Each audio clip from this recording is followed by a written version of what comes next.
வணக்கம் நேயர்களே, உங்களை மீண்டும் சந்திப்பதில் மீண்டும் மகிழ்ச்சி கொள்ளுகிறேன். அகங்காரம் தீர்க்கும் அலங்காரம். சொல்லும் பொருளுமாய் சூழ்ந்து கலந்திருக்கும் எல்லையொன்றில்லாத இரும் பரம்பொருளே. இரும்னா பெரிய இருங்கடல், இருங்கலை புலவன் பாரதியார் சொல்வார். சொல்லும் பொருளுமாய் சூழ்ந்து கலந்திருக்கும் எல்லையொன்றில்லாத இரும் பரம்பொருளே, சொல்லையும் பொருளையும் சூக்குமத்தையும் நீர் சொல்லி அருளவே சுடர் உமை பணிந்தேன் நான் என்று பெரியவரை உங்களோடு சேர்ந்து நான் பணிந்து கொள்ளுகிறேன். தண்டி அலங்காரத்தை பத்தி பெரியவர் சொல்றார். அலங்காரம், அகங்காரம் தீர்க்கும் அலங்காரம்னு நம்ம இன்னைக்கு தலைப்பை சொல்லியிருக்கோம். அவர் என்ன சொல்றாரு, ஒரு அழகான விஷயத்தை ரொம்ப எளிமையாக சுட்டி காட்டுகிறார். இப்ப நாம இருக்கோம், இந்த கவிஞர்கள் இருக்கிறார்கள், நாம பயன்படுத்துகின்ற வார்த்தைகள் தானே இவங்களும் பயன்படுத்துறாங்க. ஆனா அது என்ன இவ்வளவு அழகா இருக்கு, கொஞ்சம் யோசிச்சுப்பார். உங்களுக்கு தில்லானாம நம்பள் இந்த திரைப்படம் இப்ப ஞாபகம் வரலாம். அந்த அம்மா கேட்பாங்க, எல்லா நாயனத்திலையும் தான் இந்த சத்தம் வருதா, இல்ல விசைய வச்சு உதிரிகளா அப்படின்னு கேட்பாங்க. அது மாதிரி நாம பயன்படுத்துகிற வார்த்தைகளைத்தானே இவர்களும் பயன்படுத்துகிறார்கள். இவர்களுடைய சொற்கள் நம்ம ஏன் கவர்கின்றன, கொஞ்சம் யோசிச்சு பாருங்களேன் அப்படிங்கிறாரு. உண்மைதான், அதே ஆனா ஆவனா தான், அதே வல்லினம் மெல்லினம் இடையினம் தான், எல்லாம் ஒரே வார்த்தைகள், தெரிந்த வார்த்தைகள், தெரிந்த சொற்கள். ஆனால் நவரசங்கள், பக்தி, பாவம், அது மேல இன்னொன்னு சொல்றார். ஒரு கவிஞன் எப்படி இருக்கணும்ன்றதுக்கு இது உதாரணம். நவரசங்கள், பக்தி, பாவம், உத்தமமான எண்ணம், உத்தமமான எண்ணம், இவற்றில் நம்மை கொண்டு போய் சொருகி விடுகிறார்கள் அப்படிங்கிறார். என்ன அருமையாக சொல்றார் பாருங்க, எப்படி அனுபவிக்கிறார் கவிஞர்களுடைய கவிதை. நவரசங்கள், பக்தி, பாவம், உத்தமமான எண்ணம், இவற்றில் நம்மை கொண்டு போய் சொருகி விடுகிறார்கள், அது கவிஞர்களின் சக்தி அப்படின்னு சொல்றார். அப்போ எப்படி அலங்காரம், சொற்களுக்கு அலங்காரம் செய்கிறார்கள். ஒரு சொல்லும் இன்னொரு சொல்லும் அவர்களுடைய கற்பனையில் இணையும் பொழுது அங்கே ஒரு அலங்காரம் பிறக்கிறது. அது சொல்றார்.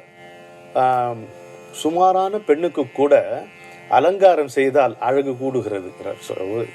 என்ன பாஷையில அவர் பயன்படுத்துறார் பாருங்க. சுமாரான பெண் கூட அலங்காரத்தினால் அழகாக தெரிகிறாள். ஆங்கிலத்துல ஒரு பழமொழி இருக்கும், இந்த உலகத்தில் அழகில்லாத பெண்ணே கிடையாது, தன்னை அலங்கரித்துக் கொள்ள தெரியாத பெண் தான் உண்டு அப்படின்னு ஒரு பழமொழி இருக்கும்.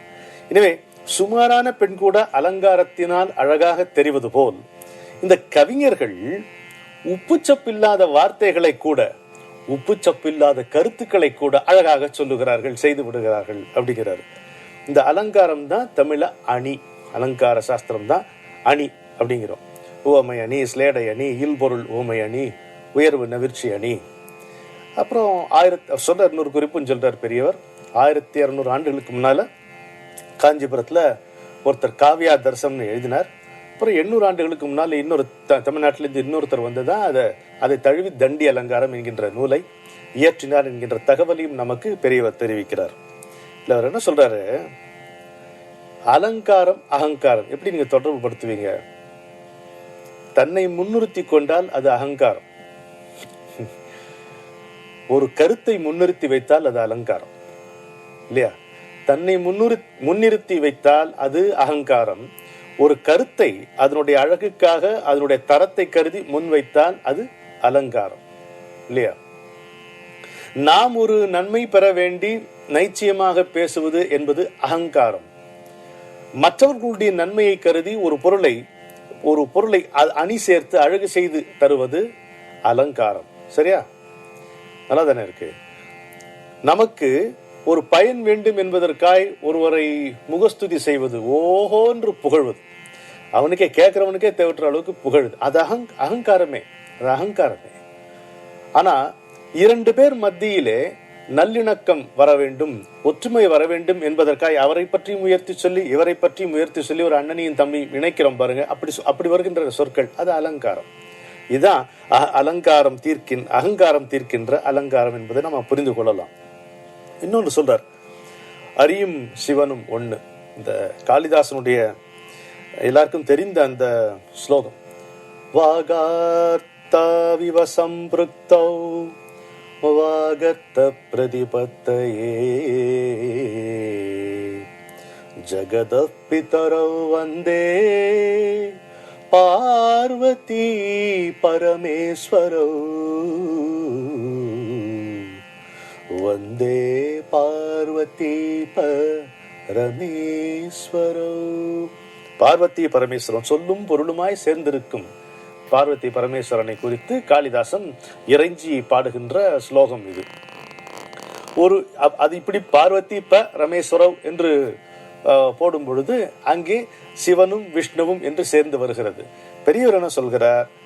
அர்த்தம் மாறவில்லை, அழகு கூடிவிட்டதுங்கிறார். என்ன அழகான வார்த்தை சொல்றாரு பாருங்க.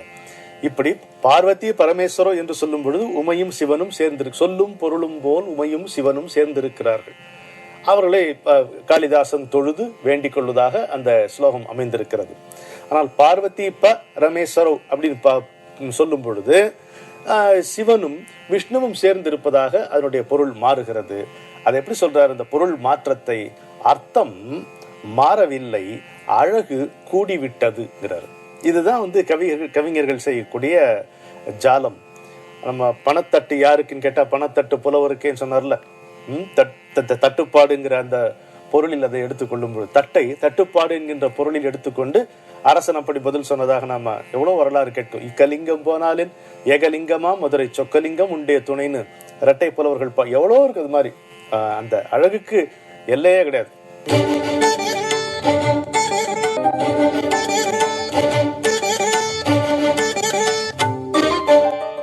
ஒரு முறை பாகிச கலாநிதி கிவா ஜெயநாதன் அவர்கள்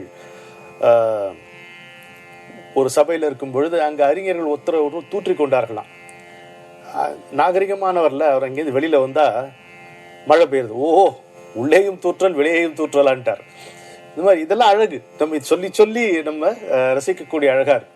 எனவே அகங்காரம் தீர்க்கின்ற அலங்காரம் என்று பார்த்தோம்.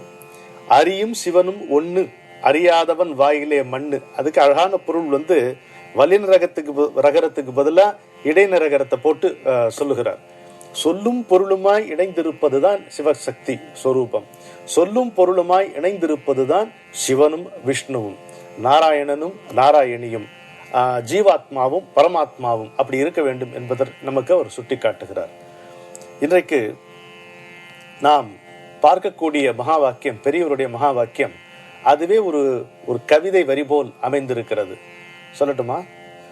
கடலுக்கு அலை அடக்கம், கடவுளுக்கு ஜீவன் அடக்கம். எவ்வளவு அழகா இருக்கு பாருங்க.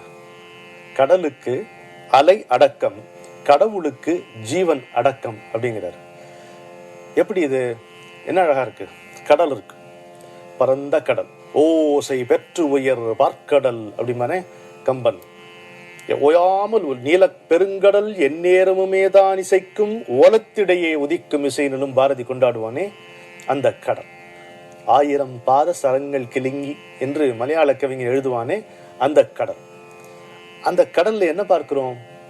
அலைகளைத்தான் நாம் பார்க்கிறோம்.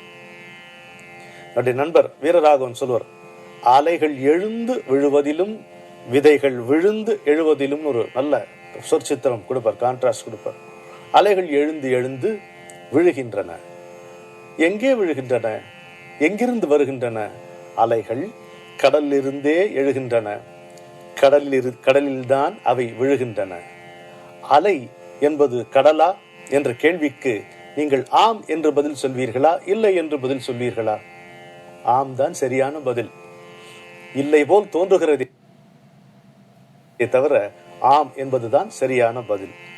Is the wave part of the sea or different from the sea? How can it be different from the sea? Though it may appear so.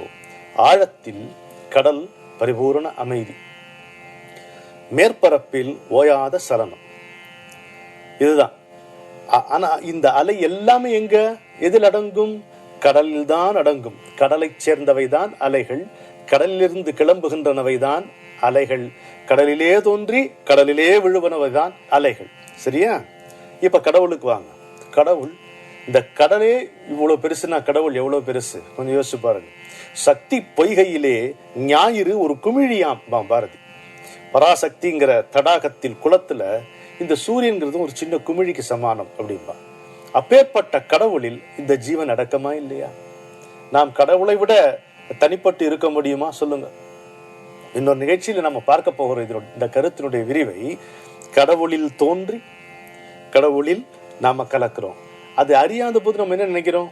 மண்ணில் தோன்றி மண்ணில் நடந்து மண்ணில் முடிவது மனிதனின் பாடு. மண் வெறும் கூடு விண்ணே வீடு, மாயைக்கும் தெளிவுக்கும் மனமே கோடு.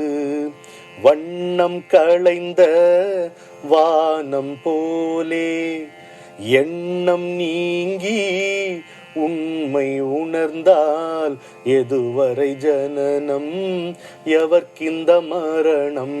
சாந்தி ஓம் சாந்தி ஓம் சாந்தி மகாசாந்தி மகாசாந்தி. எப்போ அந்த மகாசாந்தி நமக்கு கிடைக்கும்? நம்ம இந்த மண்ணில் பிறந்தோம், இந்த மண்ணிலே நடக்கிறோம், இந்த மண்ணிலே இன்ப துன்பங்களில் தவிக்கிறோம், இந்த மண்ணிலே விழுந்த மண்ணாகி போகிறோம். அப்படி நினைத்து கொண்டிருந்தால் நமக்கு சாந்தி வராது. அது ஒரு சர்ஃபேஸ் ரியாலிட்டி. ஆனால் ரியாலிட்டிங்கிறது என்ன? What is the absolute reality? What is the real reality அப்படின்னு பார்த்தா, நம்ம கடவுளிலேயே தோன்றி கடவுளிலேயே வாழ்ந்து கடவுளிலேயே தான் விழுந்து கரைகிறோம், கலக்கிறோம். அந்த உணர்வு இருந்தால் ஒருபோதும் நாம் கடவுளை விட்டு விலகி இருக்கவில்லை என்கின்ற உணர்வை பற்றி ஒருபோதும் நாம் கடவுளை விட்டு விலகி இருக்கவில்லை என்கின்ற உணர்வை பற்றி கொண்டால் கடவுளும் நாமும் வேறு இல்லை என்கின்ற அத்வைத நிலை நமக்கு கிட்டும். அதை நமக்கு தொட்டு காட்டவும் சுட்டி காட்டவும் அனுகிரகம் செய்வதும் தான் நடமாடும் தெய்வமாக நம்முடைய அன்றும் இன்றும் என்றும் விளங்குகிறார் காஞ்சி பெரியவர் என்று சொல்லி அமைகிறேன். வணக்கம்.